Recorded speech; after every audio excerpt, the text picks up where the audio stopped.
Wonderful. Well, Henry, I'll just pop you back on mute there. But thanks, everyone. Enjoyed visiting a couple of the rooms there. And it sounds like lots of great conversations and good energy, which is the most important thing for my money.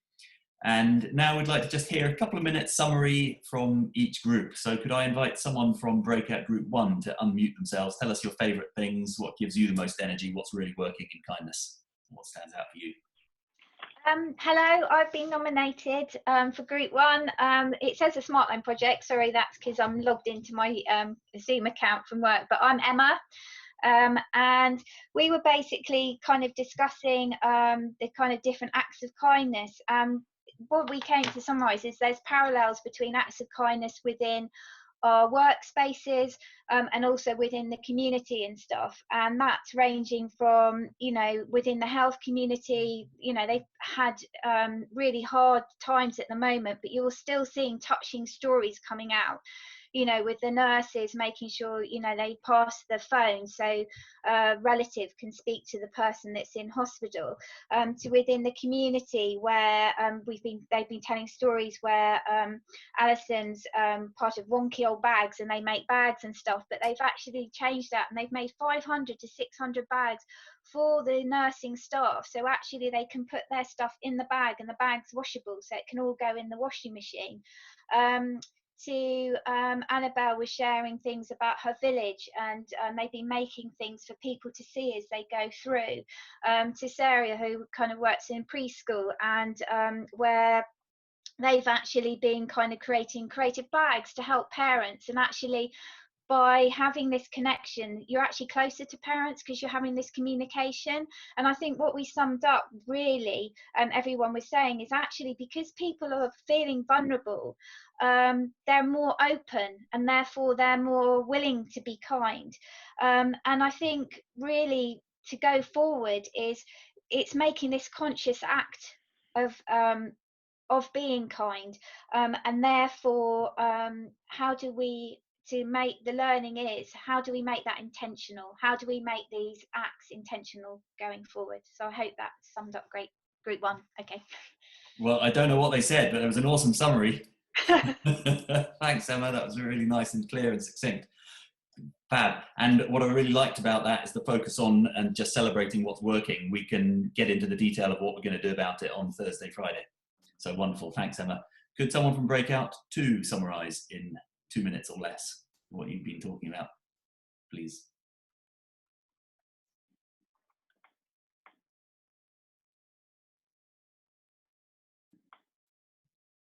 I don't know. We kind of discussed who was going to do it, and I accidentally left the meeting before. So I'll do a quick summary. We took lots of tangents because we enjoyed the tangents, but just on kind of the key points that we discussed. We were talking about similar to yesterday about practicing kindness and how we have taken different ways that each of us in the group had practiced kindness by flexing our kindness muscles and practicing the ideas of kindness. But in terms of actual actions, Ellen was talking about giving cards and how she personally had an act of kindness for herself by creating the cards, because she's a crafter. She likes to act and create the crafts and things to give, and then how much kindness was kind of received by the people who were receiving the gifts, but also the people who were saying to her how much they appreciated it. And almost then we kind of went off in a tangent of discussing by someone acknowledging and saying thank you, the gratitude of someone saying I appreciate your kindness is an act of kindness in itself, because that acknowledgement of you being kind just makes you reflect on what is kindness to you as well. And we talked about Jackie's experience of St. Petrock's, which obviously is a homeless charity in Cornwall, and we were saying, you know, about how some of the things that she does with some of her homeless clients would be deemed to some people as extremely kind, but to her maybe not considered to be too kind, because she just considers it a normality to her. So again, that thing of someone saying thank you and the gratitude really makes you reflect. And if you have that self-reflection of, okay, someone said thank you, and therefore I should acknowledge that kind of thing, you're kind, and it makes you feel grateful that someone has acknowledged you and kind of had that reflection of what kindness is to you. We did talk about whether kindness was natural or not. We went down the psychology route again of that Ben went down yesterday of trauma, and we kind of agreed that kindness was generally an innate thing that we thought maybe would be taken layward or outwards from someone who had problems or a trauma that made them feel unkind. So we were thinking about kindness in being understanding of the fact that maybe if someone's unkind to us, we need to meet that with kindness because we don't understand, we can't know their story, which again led down to St. Petrock's and understanding how some of the people who are homeless or sleeping rough, their stories are phenomenal, and you really have to hear some of their stories to understand what they've gone through. And some act of kindness to them really makes them feel like I can work through this and work on way of moving my life forward. So, like I said, we took lots of tangents, but it was a great conversation. That is indeed the most important thing, and thank you for doing that. And thanks for summarising it nicely. Dialing in, I think, from the Scilly Isles, is that right, Henry? Yes, yeah. Yeah, thank you for that. And thanks for being here. And let's move on to breakout group number 3, please.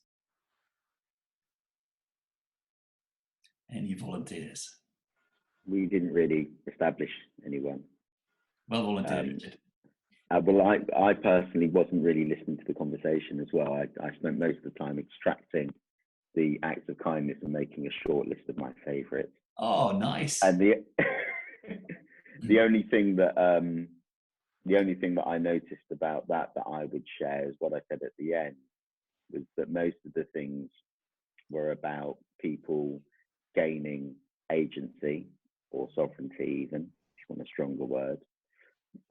Quite literally giving different people the time of day and things that knit people's basic needs, connection with each other when they're having an emotionally difficult time, food, and like literal things, but not presents, things that are general basic needs.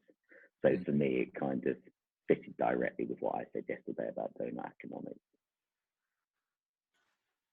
But if somebody else wants to come in, because there were other things being said whilst I was doing that. Yeah, and we won't be able to capture all of the wonder, will we? It's just about sort of cross-fertilising and sharing. Did anyone else from breakout group number 3 want to add anything? I think Anna's unmuted herself. I've unmuted myself ready. Great. I was just going to say, we actually had quite an interesting discussion. We were talking more a little bit about the nature of kindness and what we consider to be attributes of kindness, in the spirit that kindness means different things to different people. So particularly one of the things we thought about was that the spontaneity attribute was something that really made kindness more real and resonant to us. So whether that's people checking in on people during lockdown, or from sort of our memories of the old normal life, or looking forward to when things become a little bit less quarantined again, that when we go back to interacting with business communities and friends and family in a more traditional fashion, that we still want to kind of be able to enjoy the spontaneity of things, smiling at strangers in the street. We kind of talked about physical and spiritual proximity. So at the moment, we're sort of very much making sure we keep 2 meters apart from people, but we're actually saying hi to people and smiling at them when we walk past them. Whereas prior to this COVID-19 pandemic, we would have been walking closer to people down the street, but looking away or looking down at our phones and not having that kind of delight of a little kind of interlude of kindness when we're strolling down the street. Thank you, Anna. I assume that's you finished rather than you just got cut off. But yes, yeah. Wonderful. Thanks. Just checking. Lovely. Let's move on to breakout group number 4, please. Hi. So I guess what we thought was most striking in terms of kindness was the real doorstep gestures that are happening, the real kind of personal, thoughtful things that are constantly happening. And we talked about even what you see on the local community groups on Facebook, the amount of things and requests that somebody in the community puts up, and somebody immediately comes back and says, yes, I've got that, I can get that for you. It's not about any kind of financial transaction or even looking for that kind of recognition. People are just out there doing it. You can get a hot meal for somebody that perhaps has had a fall or experienced ill health. By the end of the afternoon, someone's regularly delivering hot meals. So that was one of the things that struck us the most, is the real personal things that people are doing for others. We talked about in business and the challenge for business, especially as businesses start to open back up and are under financial pressure on how to restart, and how to maintain kindness and the acts of kindness that have happened when you're under all of that kind of pressure. But we also noted that that's also the same for the third sector. So there's a big report come out today about the amount of third sector organisations that have stopped their activity or are facing challenges with funding. So how do we be kinder and ensure that funders can change their practice, their expectations, and how do we enable organisations to be kinder and work together? We saw that as a challenge, but as an opportunity. And also, because of the doorstep activity has been because a lot of people have been furloughed and had the opportunity, that kind of real organic volunteering. How do we sustain that when people have to go back to work, perhaps have their family commitments and other reasons for things changing as we come out of post-COVID-19? Really being able to give people the space in their own local community to continue those acts of kindness at a doorstep level. And also just how do we be kind within our workplace? So the kinds of things that have happened now and how people are supporting each other as we come out. Someone mentioned that actually we're going to see a lot of trauma within the workplace with healthcare workers and others that have experienced and seen things that perhaps they never thought they would see in their lifetime. So how do we make sure that we enable employers to have time for kindness to their employees, the right type of support, perhaps the right type of therapy? And I've just added just a personal note on the end, really, because so much coming out about young people that perhaps have trained for careers and jobs and or even just coming out of education and are now losing a lot of those opportunities. So how do we be kind and maintain kindness with young people that perhaps are going to be facing a wide range of challenges and also don't tend to engage as much in these types of conversations, but it would be great to have their view. Thank you, Nick. It's a lot of good things to consider and a lot of great questions, and probably a good way to tee up the energy, the positive energy from this conversation flowing through to the future events of this week and on. Well, tomorrow we have the further luxury, thinking about how trauma can get in the way of kindness and make people unkind, although sometimes challenge can bring out the best in us as well. I think down-regulating our fight-flight responses gives us opportunities to think more clearly and to open our hearts more widely. And that's how the appreciative inquiry process works. We've got a bit more time tomorrow to dream. Tomorrow is all about dreaming. And dreaming is like discovering and enjoying conversation. It's not a luxury. It's actually engaging not just our imagination, but active parts of our brain that will be figuring stuff out. Maybe not in conscious ways, but in some very powerful, positive, subconscious ways. So tomorrow's session is all about dreaming. If you haven't signed up for that already, you're very welcome. And that can be done on the website or on our Facebook page. I'll put the links in the chat. And actually, there've been some really nice connections, and that's the greatest value of, I hope, from these meetings is you guys connecting with each other and having conversations here, but also elsewhere. So if you haven't already, drop a chat into the chat box, and you could even put a link to your website or your contact details in there if you want to as well. And then when we get right to the end, the last thing you'll do before you leave the meeting is press save down in the very bottom right-hand corner of your window of your chat box, if you open the chat box. you'll see 3 dots, and in there you'll be able to save the chat. That way you'll have a record of who else has been here, and I'll put our contact details in there as well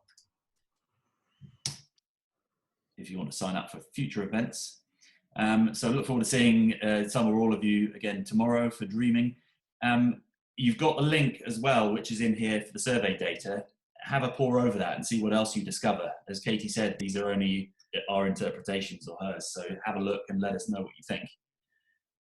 And finally, could you also, I'll put a link in here, could you let us know how this session has been for you and what you've appreciated about it and what you've learned maybe, and anything else you'd like to see happen. I'll pop a link in the chat box there to the survey, or the feedback form rather.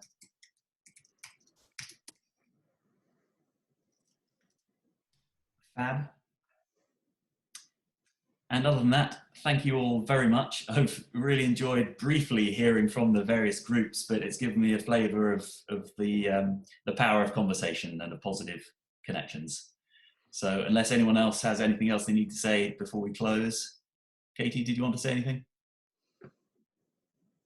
I was just going to say, I think Richard would like to quickly say something. Well spotted. Sorry, those acts of kindness extracted, I thought they might be potentially useful, so they're there. I also accidentally, I'm halfway through a conference and I put that in the chat because it was in the same place on my desktop as where I, but it might be interesting to look at, I don't know. So that acts of kindness is a list from your breakout group, is it?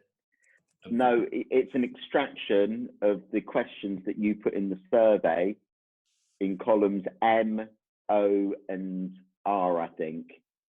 And then I've extracted my 14 favourite ones. Oh, I've just picked out the ones that I liked. Thank you very much. Thanks, and that's in the chat as well, so people can see that. I can see people have put some contacts in there as well. I'll just pop in the survey link as well, so it's easy to find, or for the feedback form rather. And yeah, it might be a good idea, if you've got a second now, you could even just copy paste this link for the feedback form into your browser and fill it in. It'll take you 1 or 2 minutes now while it's fresh in your minds. Otherwise, I'll also email you guys with a link to it later on in the day. But thank you so much for attending. Thanks so much for the conversations and all of your support. Really great to see you all here. Have a lovely day, and we'll see some of you tomorrow. Thanks very much.